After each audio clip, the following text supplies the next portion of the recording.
Let's go. Let's go. I'd like to thank everybody for taking the time and joining me tonight. This is RBL Thursday Night Live. I am Jug, aka J Rome. You can catch us everywhere: Facebook, Instagram, TikTok, and YouTube. YouTube is Real Bread League. TikTok, Real Bread League. Facebook is RBL Winner, and the group is Real Bread Life, and Instagram as well is Real Bread Life. All right. With that being said, I'd like to thank everybody for taking the time out there tonight.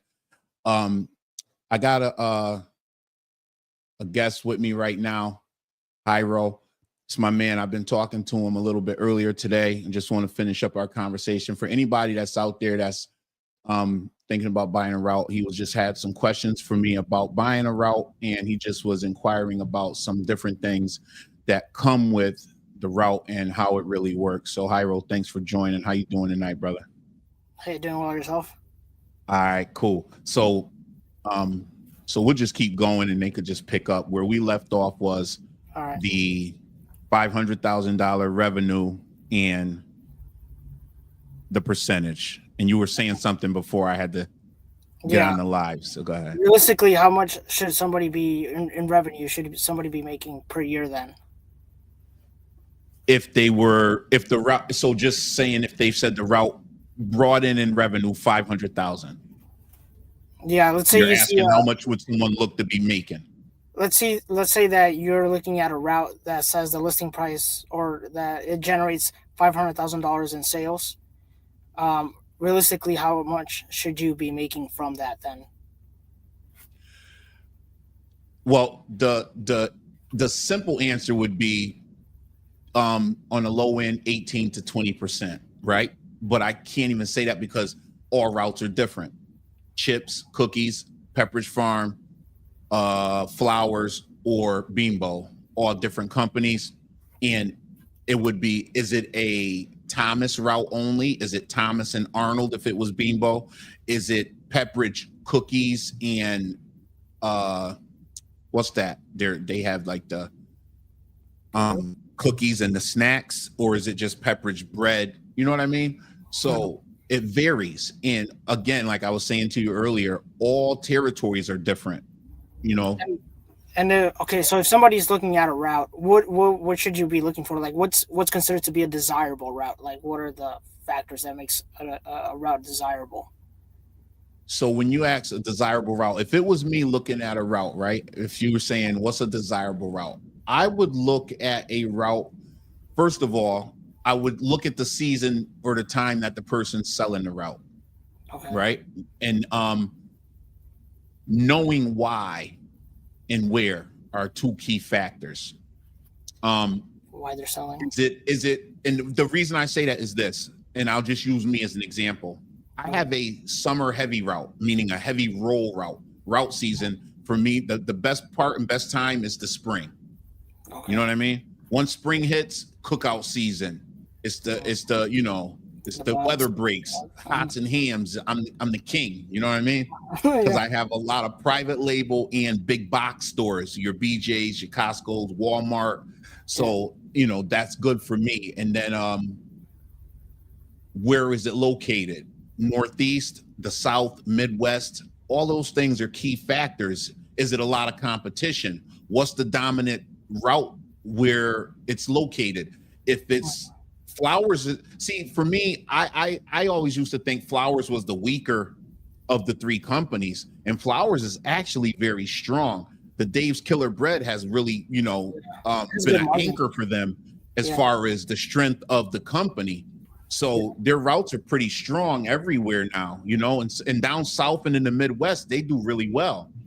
And their cake is actually doing really well in different parts of the country.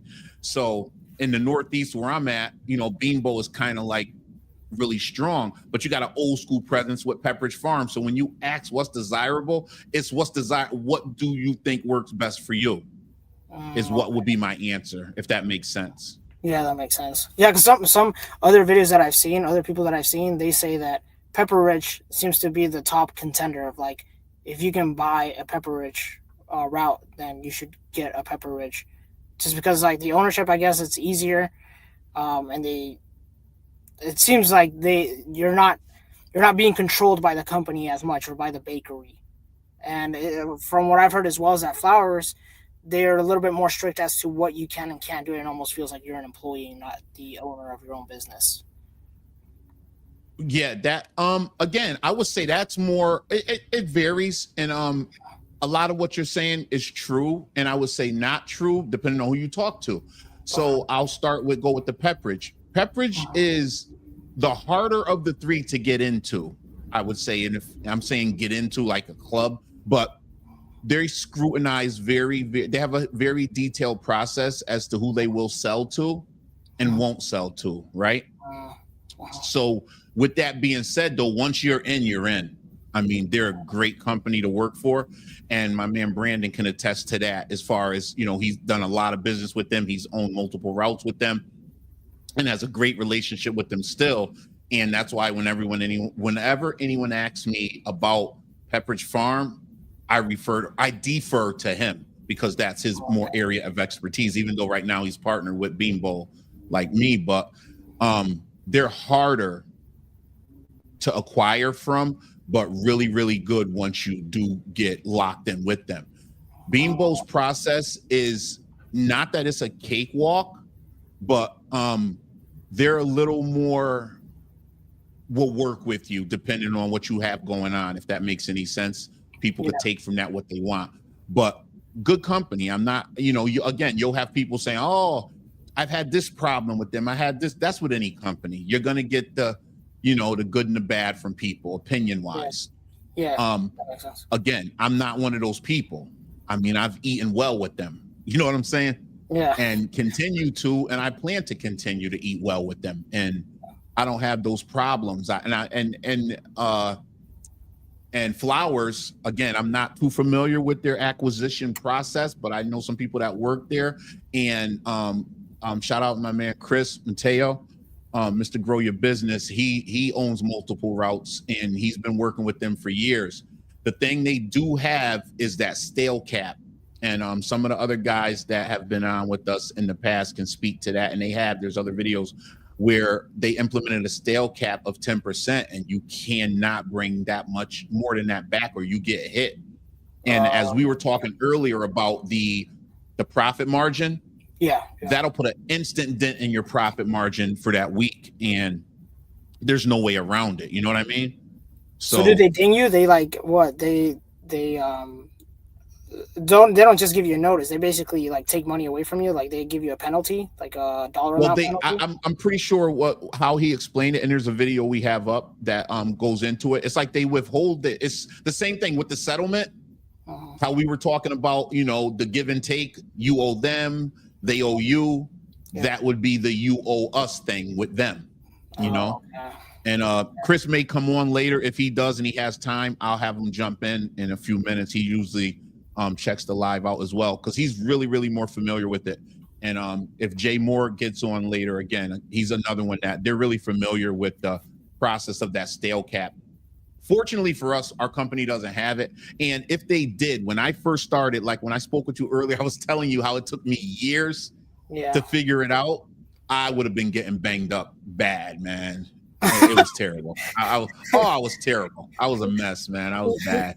And how long did it learning curve? How long does it take you to get out of that learning curve? Not to get like super good, but well, again, and I want to say it correctly to not scare anyone away. It's not like every day or every week I was terrible. It was certain, I would miss it. Ordering was my biggest problem and not understanding how to order. And Carolina, what's going on, good brother? Appreciate you. So ordering and not understanding my ordering patterns and I was going to every store. So I'll give you a little history of how I was doing it. And this is where I was messing up. For anyone that watches and hears and sees this is a good lesson. What I was doing was I was ordering every day for every store the way that the Ion is. It's called Ion now, but the way that the store, the ordering on the computer, how we order, it was saying suggested order. The suggested order was what I was ordering with. And it took me a while to understand they were going off of the previous sales from the previous year, or they were going from trends of what's been selling. And so it would have suggestions. Those suggestions are not nowhere near what's going on in the store. That's not correct. And I was allowing the computer to order for me, and the computer will order for me in this manner. Say it says suggested 120 loaves of this bread, right? So it would have you taken 20 or 30 of them every other day, whatever it is to get to that number. So plus that with every other brand of version of a bread. So I was going into, say, like a store up here, it's a Big Y, with 3 stacks, 2 stacks or 3 stacks every day, every other day. And I couldn't rotate the bread quick enough, the old and the new. And I just took me a while to figure it out. So basically ordering and understanding the codes and how long before the bread goes stale. It doesn't all go stale at the same time. And at the time, the codes were shorter. Now we have bread that's 2 weeks, meaning I'll bring it in today. It's not coming out the store for 2 weeks, right? Before, so it was 5 days.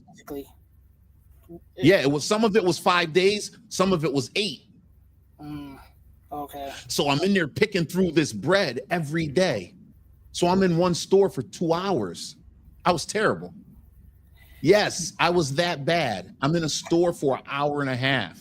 So ideally, how do you project how much bread you need next week? Is it just based on like last week's numbers?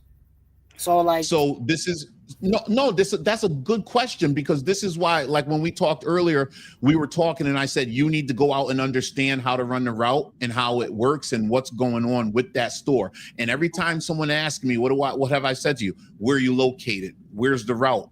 What's the competition? So if you're in an area and you're not fighting with the Pepperidge guy, the Flowers guy, like up here we have another company, Khaleesi, we have Martin's potato bread. We're all fighting not for the space, but for the business. Yeah. So hopefully, in my eyes, I'm like, I sure hope the Pepperidge guy sucks. He's terrible, so I don't got to worry about him. Well, my boy that does the Martin's bread, that's a specialty bread. His bread is banging, but people love that bread. You're not going to stop that. That's not even my competition. You understand what I'm saying? Yeah. So that's where you run into who's the competition and how well are you servicing the store. I have guys that come to some of my stores twice a week. I'm in there every day. Who's going to win? They come twice a week. I'm in there every day. Do I deliver there every day? No. But am I there? Yes. That's the difference. You walk in, you see how mine looks and you see how his looks. Whose do you want? When you're going in there, are you also organizing all the bread in the shelves? That's exactly what I'm doing. If I'm not delivering, I'm not there just for a walkthrough. I'm tightening my bags. I tighten my bags. I rotate. I make sure it looks nice. I pull it forward. I stack my bread all the time. I usually have back stock. Rare occasions, like I was just saying, when the seasons change, I don't have as much back stock, but any store I can leave back stock in, I'm always going to have some. In some of my smaller stores, I might not have back stock, but I have bread behind the other bread, so I can pull it out and kind of fluff up the shelf and pack it out. Those are the things that you'll always win when you service your stores. Do you get any store help from the employees who work there at the store? That maybe once in a while they go through your aisles? No, that's another good question. I have some people that I have a guy that he's actually he was the first guy on here. My boy Percy, this is him right here, right? He used to work in one of my stores. He worked in BJ's. No, he worked in BJ's, and this is a dope story. He used to pick the orders to bring to the cars for the store, for BJ's, picking the orders and bring them to the car, like for the people that are picking up their groceries. Right. Yeah. He asked me a bunch of questions. I answered them. He asked me more questions. On his days off, he came out with me. On his one day off a week, he had, or 2 that he would come out with me, get up at 3 a.m, meet me at the depot, help me load the truck, and go do my route. He learned that. My other guy, Carlos, that works at Khaleesi, told me, let me know when he's ready. A couple months later, I think he's ready. He's had the route now for a year and some change. His own route tripled the money he was making at BJ's. And he was in his young 20s then. He's still young, but he's doing what others think isn't not possible. Because he asked me the questions. You know what I mean? Yeah, that makes sense. And he works for the company, but he's got all the benefits and he's all set. Now, if he wants, he's been saving his money. He can go buy a route and have someone work it and keep working for the company. He can do whatever he wants, but he has the experience and he has the information now. So that's my Percy story. Shout out my man Percy. Pete, man. Proud of you. That's cool. Yeah, man. Yeah. That's what I love. I got some success stories out there. Yeah, I'm trying to think of any further questions, but I mean, it seems pretty straightforward. I mean, you got the business side and then you have your operations, and which is your day-to-day. What goes through day-to-day, I have my own questions about that, but it seems pretty straightforward. It's like, just there's what like do you mean? metrics. If you have a question about like the day-to-day? Yeah, your day-to-day stuff, it seems pretty straightforward now, which is like just maintain freshness, rotate the bread, and all that means is putting the bread that's in the back maybe towards the front and then taking out the stale stuff, and order enough so you get enough sales, but don't order too much where you're getting a lot of you're going to waste, because then you're creating you're creating a I guess a hole in your finances if you order too much bread. Yeah, no, you listen, you got it. That's pretty much it in a nutshell. But then the other part is just doing it. You know what I mean? Yeah, I don't know if that went over your head. I told you this guy was getting up at 2 a.m. to meet me at the depot or the sales center to go load the truck. Yeah. And that's the other part that people it turns them off immediately when I say, yeah, you got to get up at 2:30 in the morning. Yeah. And go check the bread, check the load, then load the truck. And they're like, what about when it's raining? What about in the snow? when you were first starting, like what time were you finishing up your days and what time do you finish them now? That's another good question. 3:30, 4 o'clock. When you were starting, in the afternoon. When I first started, okay. I was getting back. The management in the sales center was there waiting for me, like, oh yeah, we were waiting for you. Because they had this thing, the old management that used to be there, which was dope. It was cool because they had this thing like they wanted to make sure all the trucks were in, everybody, you know what I mean? We're off the road and like everything was cool. Like it was, all right, today was a done day.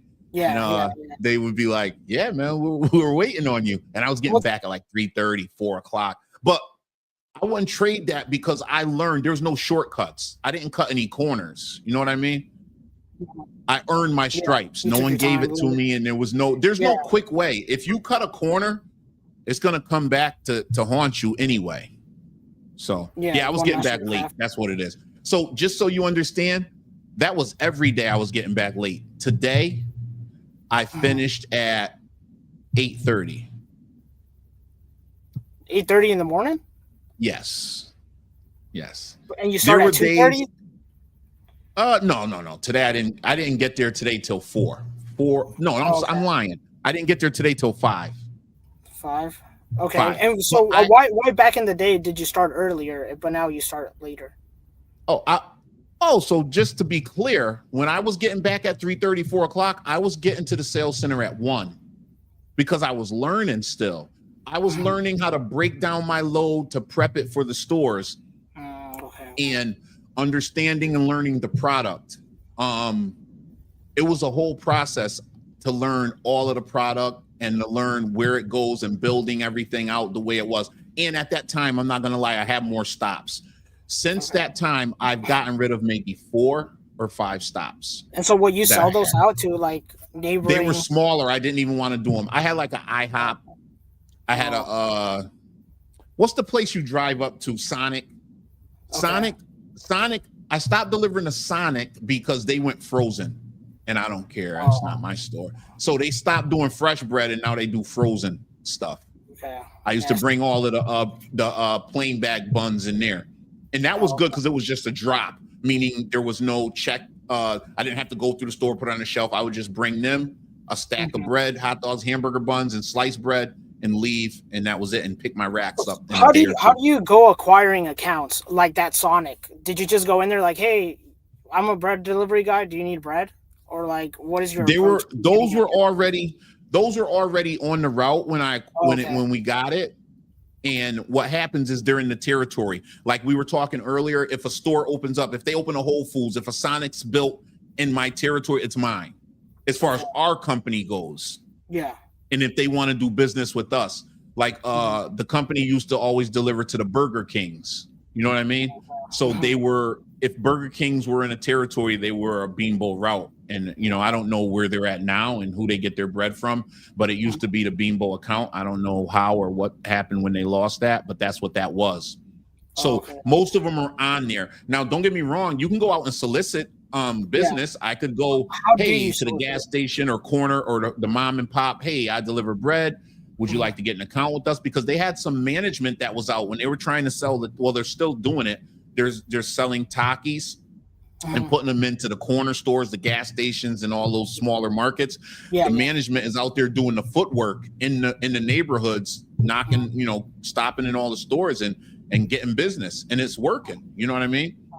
So yeah, that's how that works. You can go looking for business. They don't mind. That's up to you to be a salesman.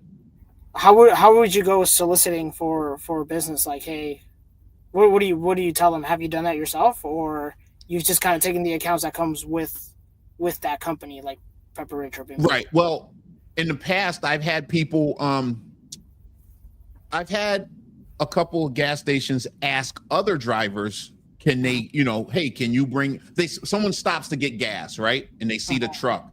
Hey, can I buy bread from you? Well, this isn't my territory, but I'll let the guy know from our company that's out here, and I'll give him your number. And they've done that. And I went there and I did it.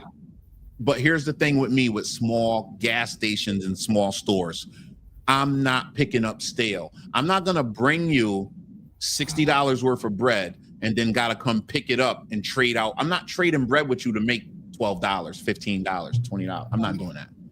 Makes sense. So if you buy the bread from me, if you want to buy some bread and some hot dogs and hamburgers, it's one way. You pay me, it's yours. If it sells, it sells. If it doesn't, it doesn't.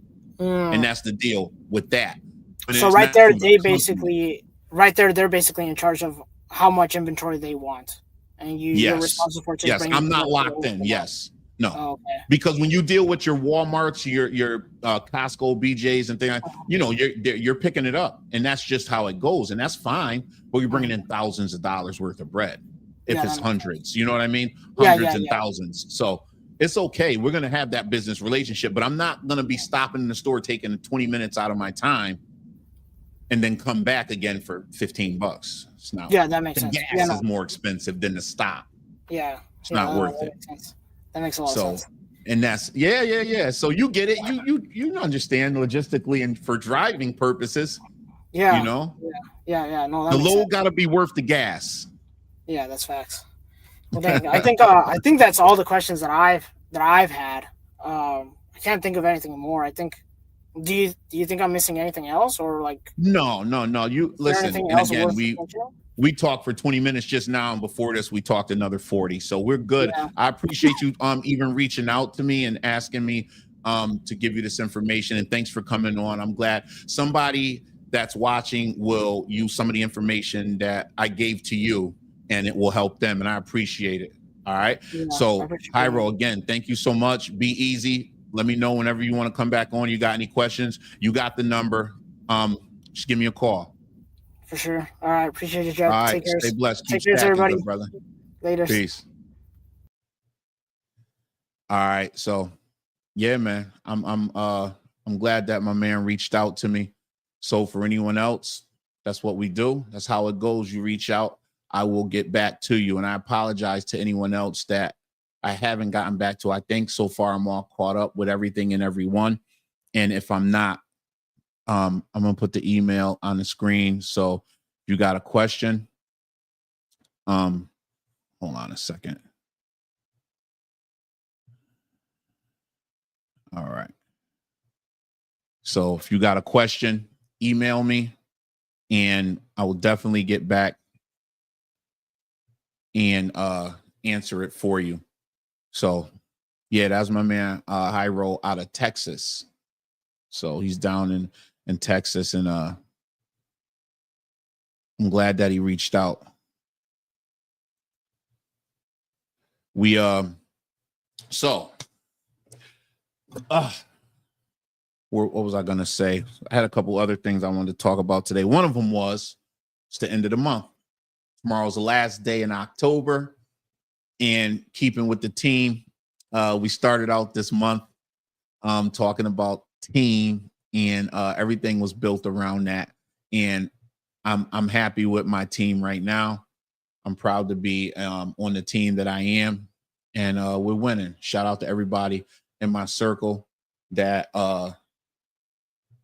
keeps me going, and if I keep you going, I'm blessed to have you around me. So you know who you are, and thank you.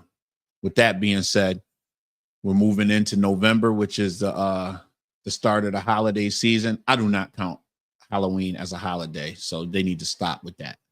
It's not even something where you say Happy Halloween. I'm not ever gonna be happy to pay someone to scare me. Do I give candy and snacks and things out to the kids? Absolutely, I do. I do not have a problem with doing that, but I'm not saying Happy Halloween. It's not a real holiday, and I'm not going to treat it like that. But I do take care of the people because when I was a kid, somebody took care of me like that. You know what I mean? So I'm just returning the favor. I think I'm just conditioned to do so. And okay, shout out O'Neal Parker. The route is hold on. The route payment $400. Hold on. If weekly sales are 10,000 a week, what should the net profit be?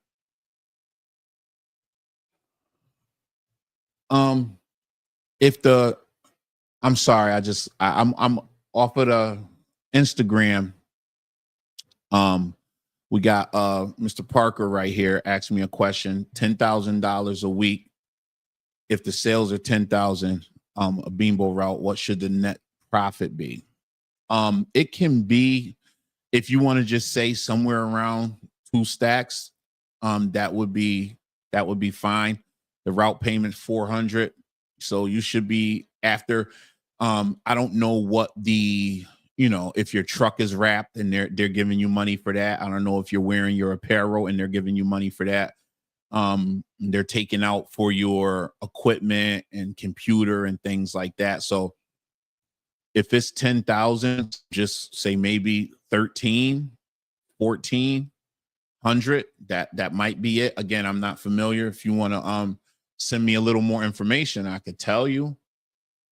But somewhere around there, 13, 14 should be about right. If you're still on, let me know.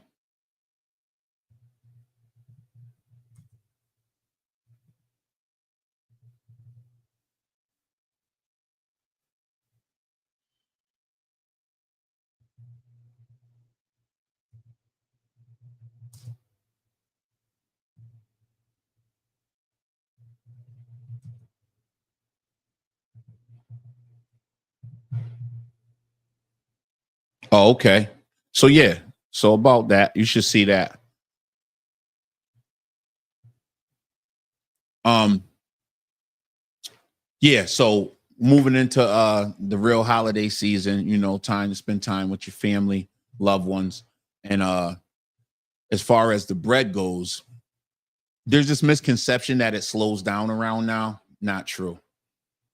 I used to fall into that trap. And even when we was just talking earlier with High Rolls on, and he was asking me about, me learning. I had to learn to not listen to other people. I had to learn to evaluate my route and my sales on my own. That would be the biggest thing if anyone's asking. Learn your route, learn your sales patterns in your area and on your route. Don't always go with what everyone else is saying, how their route is doing, what they're going through. Now, there's some information to be shared, and that's understandable.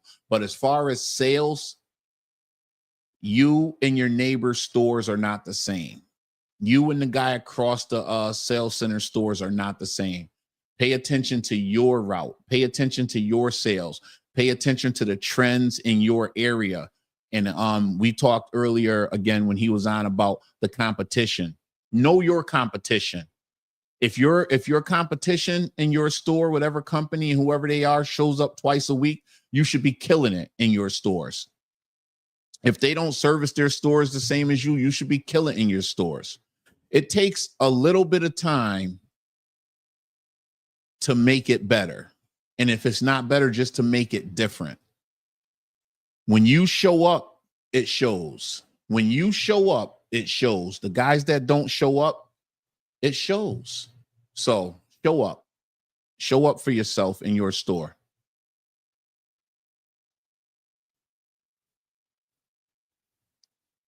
Oh, okay. Okay. Oh, that's okay.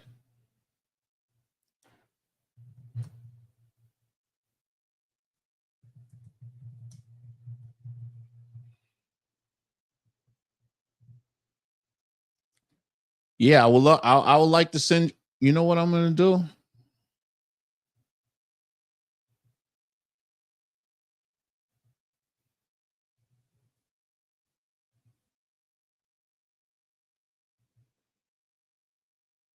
If you got time, you could jump on real quick and you could ask me any questions you want, good brother. There you go. So, yeah. So again, it's not a doesn't really slow down like that. And what I wanted to say to that, it slows down and this is a dead time. No, you just order accordingly. Yes, it can slow down in certain areas, but you just have to change your ordering pattern. Order accordingly. Everything doesn't die. Some of the stuff slows down. You have to figure out what's still moving and move it. A lot of times people, they want a blanket order. They want a blanket sale. They want a blanket service. You have to order according to your route. So if you treat it that way, then you'll still make some decent money. So I don't have a problem with the season changing.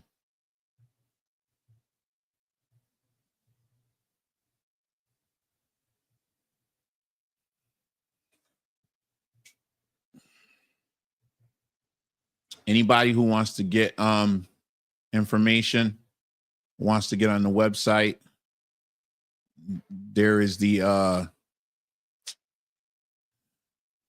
you could scan the barcode right there. I'll leave it up for a minute. If you want to punch it in, it's going across the bottom of the screen. Real Bread League or Real Bread Life, either one will come up. You scan that barcode, get you right there to the website. Okay.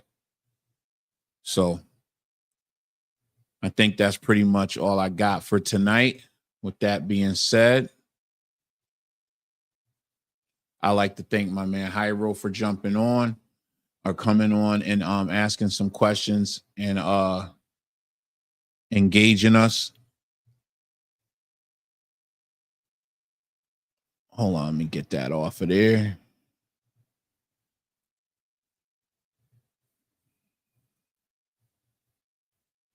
We're always happy to have we're happy to answer any questions as it pertains to the bread business. Okay. It's not a dumb question. It's not a small question. It's not a too big question. Whatever you got, we will answer. What we got here?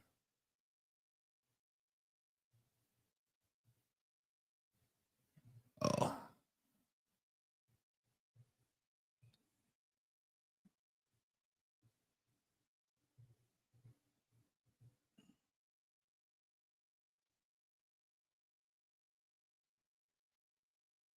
Hold on a second.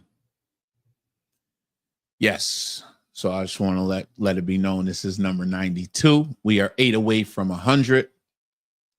Appreciate everybody been sticking it out with us. And we're on our way to 100. Like, subscribe, and share. Like, subscribe, and share. All platforms, like, subscribe, and share. The more you share, the more we're able to help people. The more we're able to help people, the more people will make money. That is the ultimate goal. We want everybody to win. Okay. So hold on a second. What was that?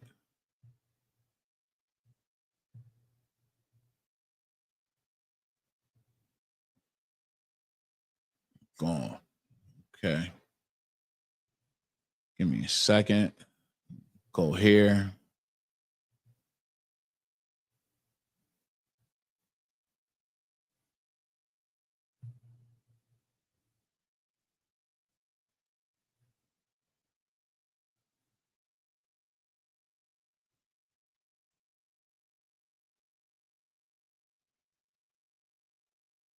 Okay.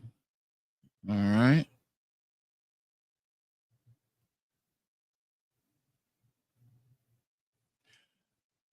Pete, thanks for joining. Carolina, appreciate you.